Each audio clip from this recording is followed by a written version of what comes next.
Wall Street comes off a volatile week with the Dow and S&P 500 close higher, but the Nasdaq corrects as concerns build up over geopolitical tensions in West Asia and the health of the U.S. economy.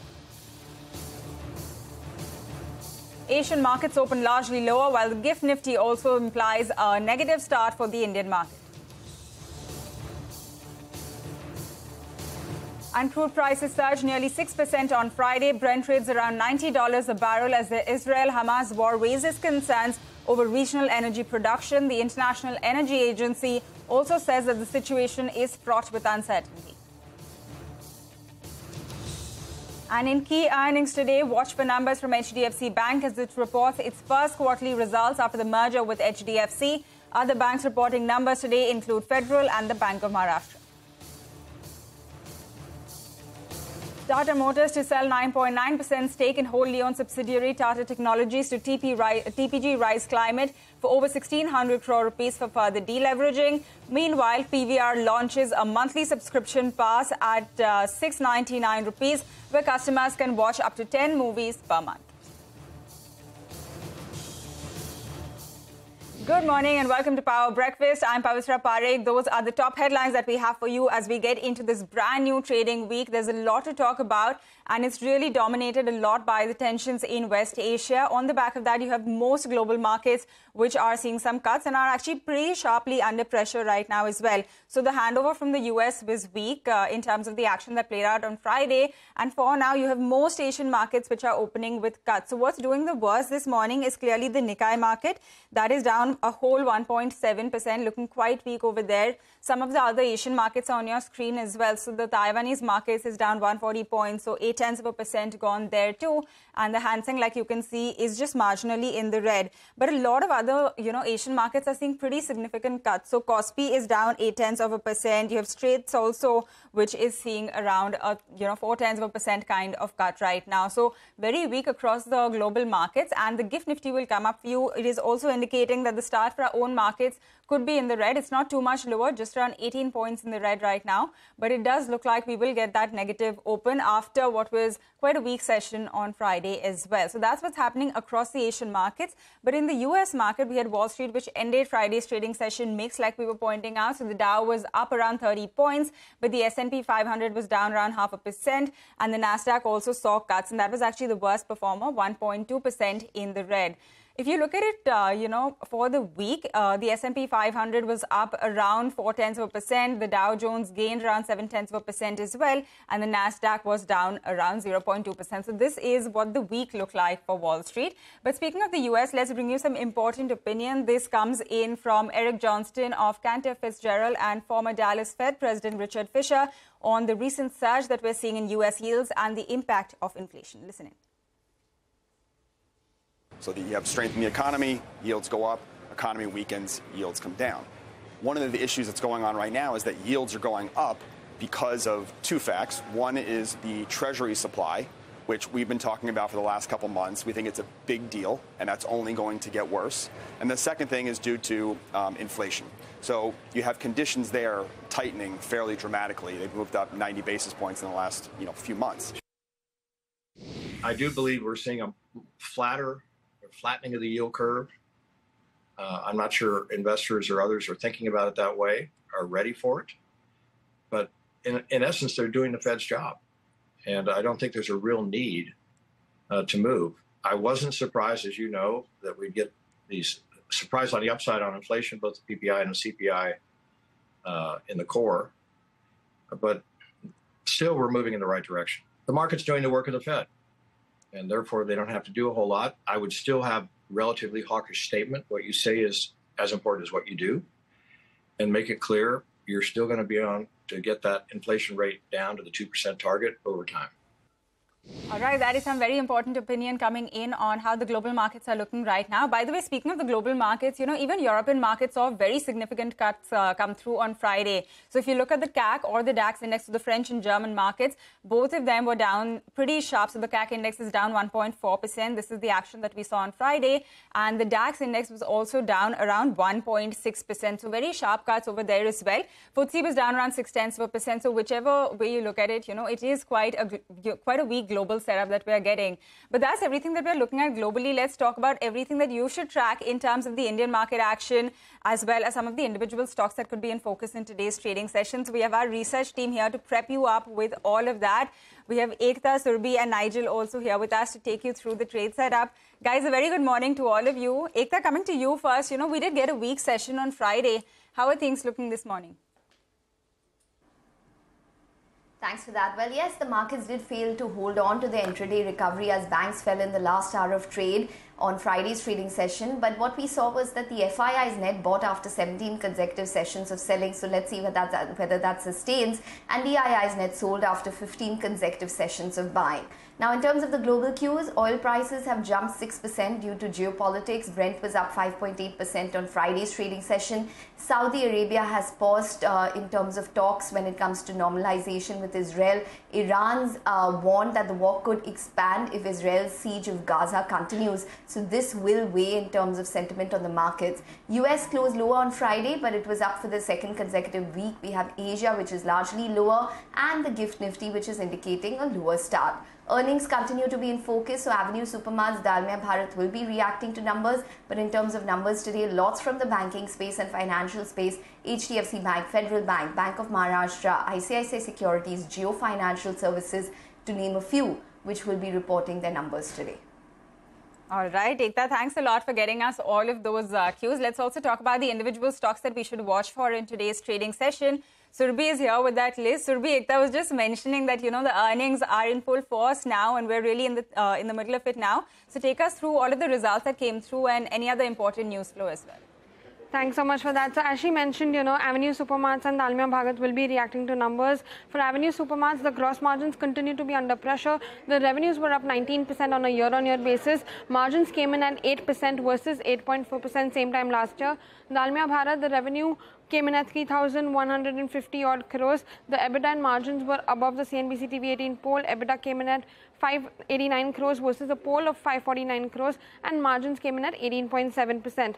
Tata Motors, the company is going to sell a 9.9% stake in Tata Technologies for 1,600 odd crores. This ascribes an equity valuation of 16,300 crores for Tata Technologies. TCS, the company concludes investigation into their resource management function, and the investigation has found 19 employees to be involved. Delta Corp, the company gets a tax payment notice of 6,384 crores. Suntech Realty came up with their Q2 business update. The pre-sales grew by close to 17% for both Q2 and H1 FY24. And as she mentioned, HDFC Bank, Federal Bank will be on our radar because of earnings. Apart from that, CEAT and SAN DLM will also be watching out for them as they'll be declaring the Q2 results. All right, Surbhi, thanks a lot for catching us up on all of the weekend's worth of stock-specific news that came through. Finally, it's over to Nigel, who's looking at cues from the futures and options space. Nigel, how are things looking? Well, morning, Pavitra. You know, from all the cues that you all mentioned, the fact that gold prices bumped up close to around 3%, that's normally a cautious sign for global equity markets. So that's one factor that I'll be keeping an eye out on. And the other one is HDFC Bank for the second half of trade today, because year to date, it's been an underperformer by more than 10%.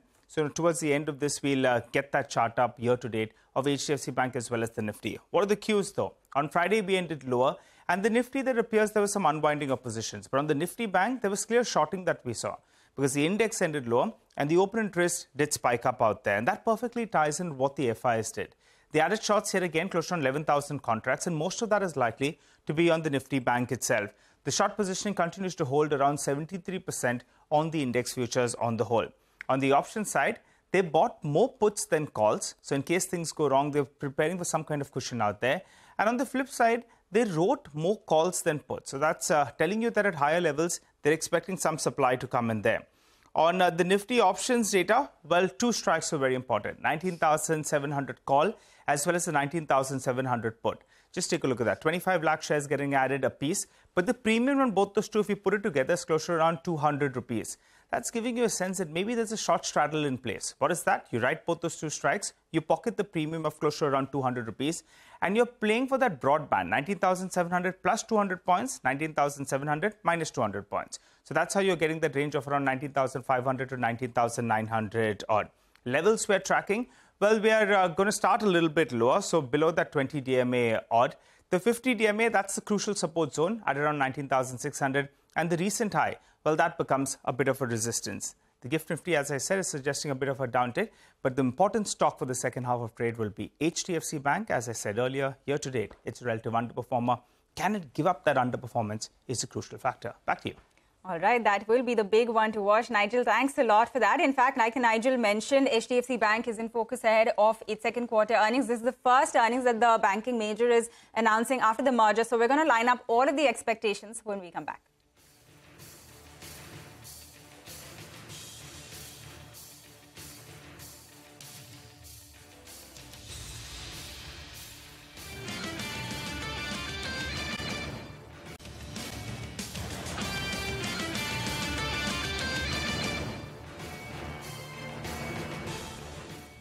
Welcome back. You're still watching Power Breakfast here on CNBC TV 18. And as promised, let's focus on the big earnings that are going to come through today. That is from HDFC Bank. And this is due to reported second quarter earnings. And this is the first one after the merger as well. So Abhishek is joining us now with all of the key expectations that the street has this time around. Abhishek.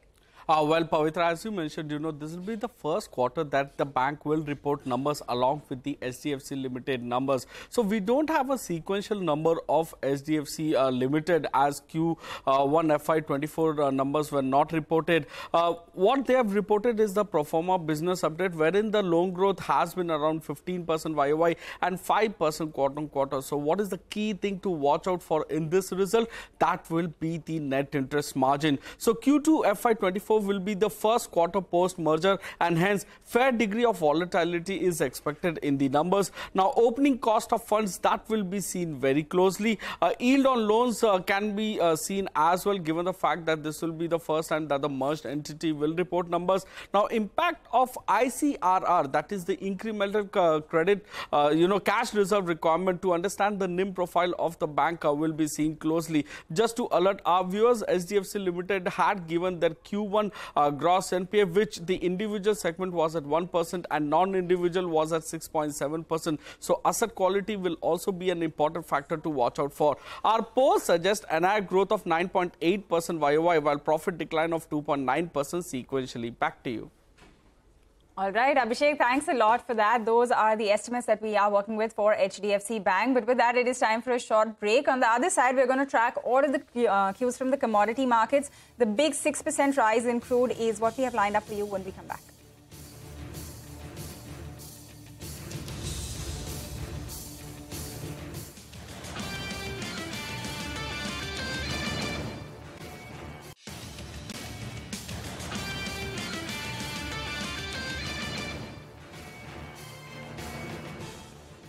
Welcome back. You're still tuned into Power Breakfast. Now, the key cue that we're all working with is that there's a 6% rise in crude oil prices, which is, of course, a big negative for markets like India. So Manisha is joining us now to take us through all of the details and what really happened over the weekend for us to see this kind of 6% move, Manisha.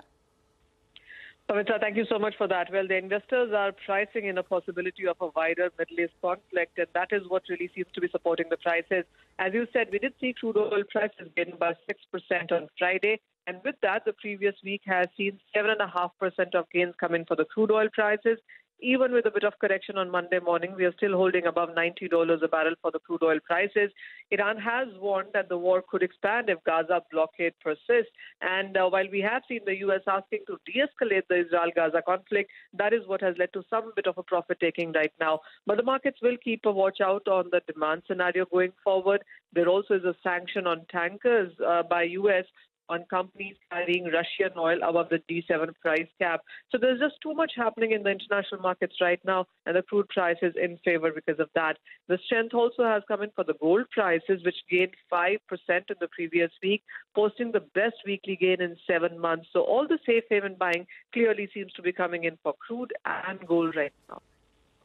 All right, Manisha, thanks a lot for taking us through all of that action from the commodities space. In fact, sticking with that, let's also listen in to what Dan Yergin of S&P Global has to say about the sharp volatility that we're seeing in crude oil prices. Listen in. Obviously, what's been hanging over it is the threat of a slower economic growth, downturn, higher interest rates.